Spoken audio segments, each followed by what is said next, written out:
Long before Homestead Rescue ever showed up on TV, Marty Raney was already building a life most people wouldn't even dare to imagine. Logging on floating camps, living among bears, and raising a family deep in Alaska's unforgiving wilderness. But the rugged confidence you see on screen only scratches the surface. Behind it is a story that's far more intense, dramatic, and complicated than the show ever lets in. And in recent years, a mix of surprising controversies and personal setbacks has left many people wondering one thing. What really happened to Marty Raney? Marty Raney's story starts back in July 28, 1956 in North Bend, Washington, where he was practically born into nature. Even as a kid, city life never appealed to him. His childhood home sat at the end of Mount Si Road with the nearest neighbor a mile away. And for Marty, that was perfect. Growing up at the base of Mount Tenerife, he spent his days climbing, scrambling, and exploring with zero technical training, just a whole lot of curiosity and energy. By the age of 12 or 13, he was hiking 35 through the Cascades like it was no big deal. That pure love for the outdoors only grew stronger. So strong that at 16, he left school, picked up work as a logger, and still found himself craving even more wilderness. By 18, he made the move that would define his entire life. He headed for Alaska. His very first view of Alaska came from the cockpit of a 737, a moment he never forgot. A friend who worked for the airline pulled him up front as they lifted off, giving him a sky-high view of the rugged land he would someday call home. For Marty, it felt like looking down from the heavens at the place he was meant to be. When he finally arrived, his first Alaskan home wasn't even on land. It was a floating logging camp near Prince of Wales Island. Totally off-grid, literally bobbing on the water. Logging back then was tough, beautiful work. And Marty arrived just in time to experience the last era of that lifestyle. The trees were enormous. They'd cut them into 40 sections, lashed them together into massive rafts, and build entire living spaces right on top. Houses, fourplexes, trailers. Everything sat on these floating platforms that crews towed from one isolated bay to the next. After marrying his girlfriend Molly Roll, Marty and Molly felt an irresistible pull to push even farther into the wilderness, farther from towns, traffic, and just about every comfort most people take for granted. They eventually built their first home near the shores of Chilkoot Lake, roughly 30 miles north of Hannes. It was a breathtaking spot, but they didn't choose it for the postcard views alone. The streams nearby were teeming with spawning salmon, practically offering a built-in food supply. But of course, salmon attract bears, and plenty of them. Marty later described those early days as downright chaotic, with massive brown bears roaming around like they owned the place. All of them fighting for the same shimmering coo salmon in the watershed. Together, Marty and Molly pushed through years of wilderness hardship, moving from one remote corner of Alaska to another before finally settling outside Hannes, still very much in bear country. Their life together became as rugged and raw as the land around them. And before long, they welcomed 4 children. But those early years weren't easy. Marty worked endlessly just to keep food on the table for Molly and their newborn daughter, Melanie. And then came a terrifying moment. Molly went into labor out on the homestead, and a dangerous complication forced them onto an emergency bush plane bound for Whitehorse in the Yukon Territory. That's where Melanie was safely delivered. Marty would later talk about those days with total honesty, calling them true horrible times. After long back-breaking hours of logging, he'd come home exhausted, hungry, and thinner by the week, sometimes hoping he could catch a single salmon along the edge of Chilkoot Lake, just enough to feed himself and Molly for the night. Hard as it was, he often said those struggles shaped him in ways nothing else ever could.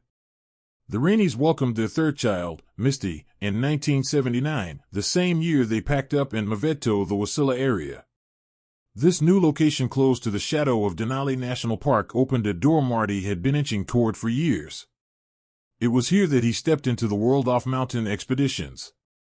His first climb up Denali came in 1986. And it was an experience that stayed etched in his memory forever. Pushing toward the final 20 feet of the summit, he felt tears streaming down his face. Tears that instantly froze in the brutal cold. Standing at the very top of North America filled him with awe. There was no urge to cheer or plant a flag. Instead, he felt small, humbled, and overshadowed by 360 degrees of towering ridges and jagged, icy wilderness stretching endlessly in every direction. That raw, magnificent view matched the one he'd fallen in love with years earlier from the cockpit of a 737. The wild world, untouched and unforgiving, was exactly where he felt at home. By 1998, he was officially guiding expeditions. And when Alaska's fierce winters shut down climbing season, Marty simply shifted gears. He founded Alaska Stone and Log, turning his attention to building and restoring homesteads using the most fundamental materials, stone, timber, and grit. Living off the grid demanded courage and patience. But the Raneys embraced it. They grew to understand the land SRHYTHM, surviving without plumbing, heating systems, running water, or electricity. Over time, the harsh environment didn't just test them, it strengthened them. Throughout the 90s, Marty's deep knowledge of Alaska and his musical background made him a natural guide for documentary crews. He helped guide the team filming Alaska Spirit of the Wild in 1997. And 2 years later for Climb Against the Odds, he wore several hats: climber, musician, and second cameraman. His real breakthrough, however, didn't come until 2013 when he appeared on Ultimate Survival Alaska, running from 2013 to 2016 on the National Geographic Channel. The show dropped elite survivalists into the heart of Alaska's untamed wilderness and told them more or less, good luck. Teams battled brutal terrain, unforgiving weather, and challenges that looked like they were designed by Mother Nature on a bad day. From the moment Marty appeared, he became a standout, and honestly, it wasn't hard to see why. He wasn't just playing the part of a rugged outdoorsman. He was one. After more than 4 decades of living off the land, he moved through that wilderness like someone who knew it personally. Viewers watched him hunt, fish, trap, and whip up shelters from natural materials as if he were simply tidying his own backyard.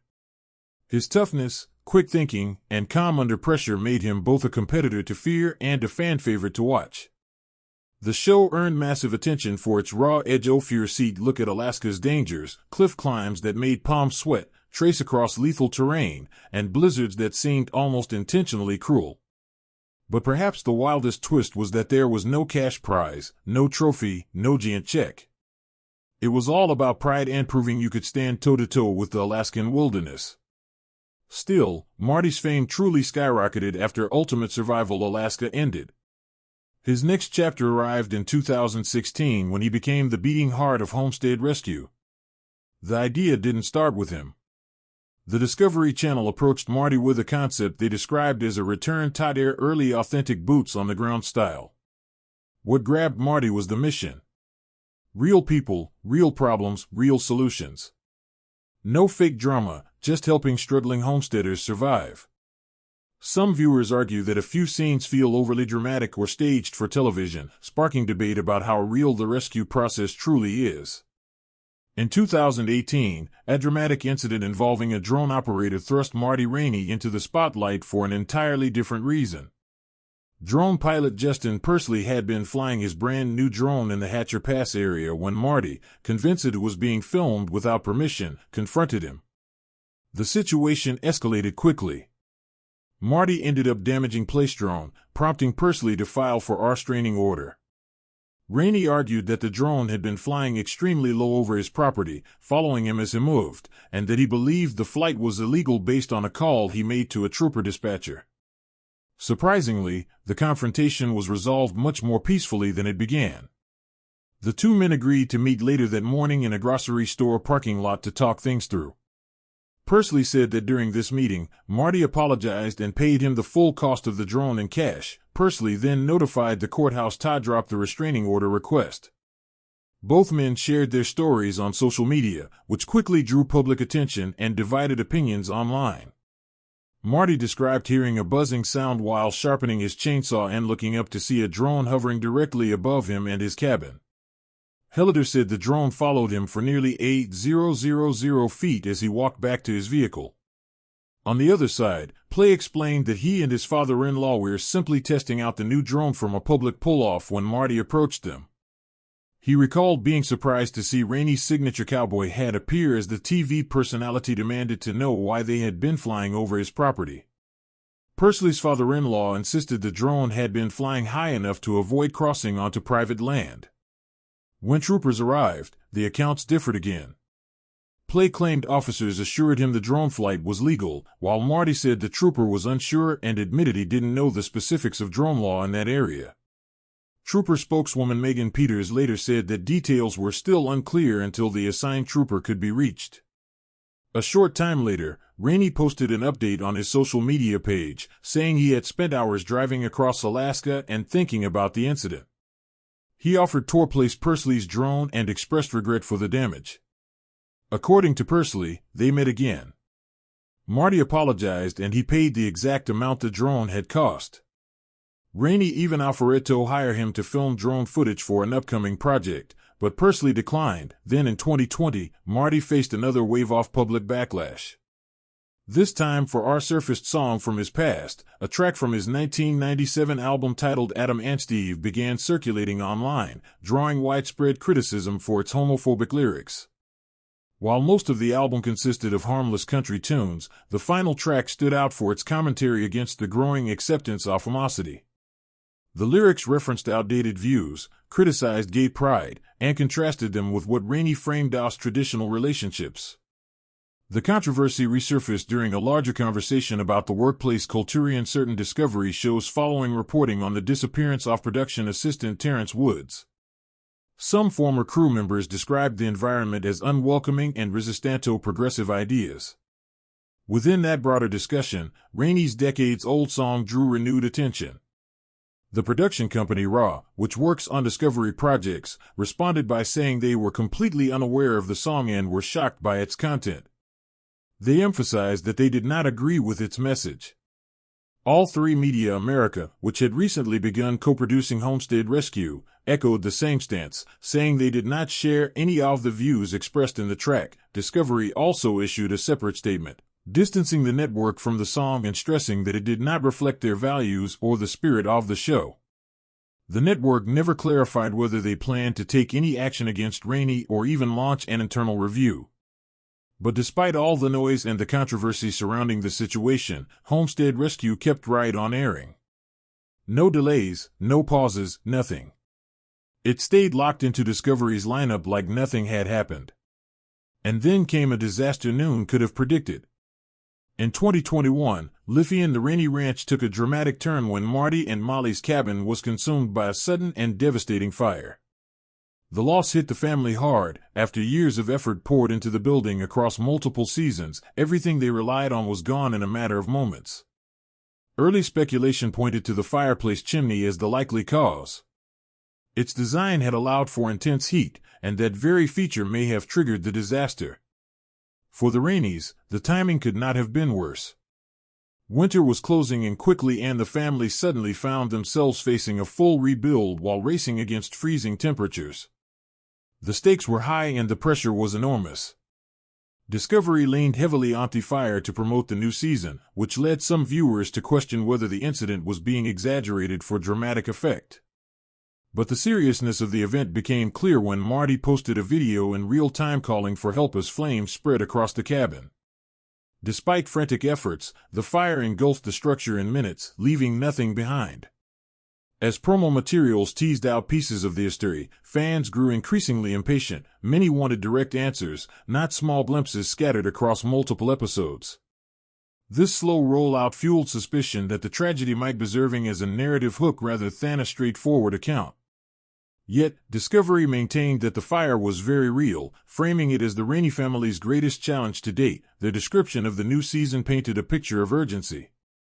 The family scrambling to rebuild, winter threatening every step, and a devastating loss pushing them to work harder than ever. Still, the lack of extensive footage fueled ongoing debate, combined with past accusations that elements of the series were staged.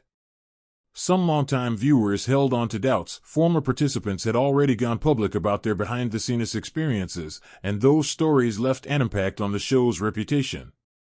One early controversy came from Kim and Josh Zabek, featured in the second episode of the first season. The couple were already running a thriving business, Revolutionary Roots Farms, when the Raneys visited. Yet, the episode portrayed them as struggling homesteaders whose pigs had caused an overwhelming crisis. The Zbeks later took legal action, claiming the show had distorted their reality.